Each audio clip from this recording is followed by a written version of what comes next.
Pemirsa, Wali Kota Banda Aceh Aminullah Usman melepas 103 kafilah Kota Banda Aceh untuk mengikuti Musabaqah Tilawatil Quran ke-34 di Sigli Kabupaten Pidi. Pelepasan yang dilakukan Wali Kota ini dibarengi dengan harapan bahwa qari dari Kota Gemilang meraih prestasi gemilang dan membawa pulang juara umum.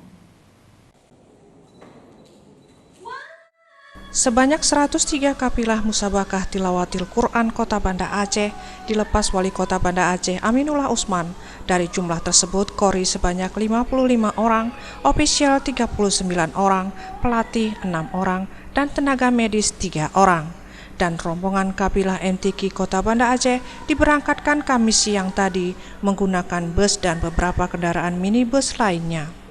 Saat melepas keberangkatan kafilah MTQ Kota Gemilang, Wali Kota Banda Aceh memberikan wejangan atau pesan kepada semua kafilah agar menjaga nama baik Kota Gemilang di daerah orang, lalu menjaga kekompakan dan kebersamaan, juga bersainglah secara sportif.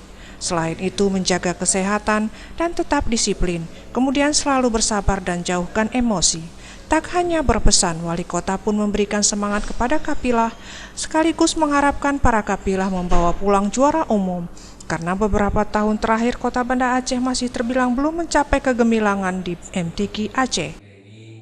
Kami berharap mereka sampai di tujuan dengan selamat di Kota Pidi, dan tentunya harapan kami adalah ingin menjadi juara umum di MTQ ke-34 di Pidi yang akan berlangsung mulai tanggal 21 sampai dengan 27 September ini.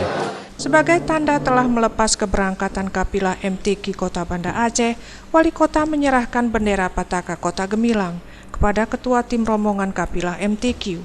Hadir pada acara tersebut Sekda Kota Banda Aceh, Ketua DPRK Banda Aceh, Asisten 1 Setdakot Banda Aceh, Kadis Syariah Islam dan Kepala SKPK di lingkungan pemerintah Kota Banda Aceh, serta keluarga qori cilik.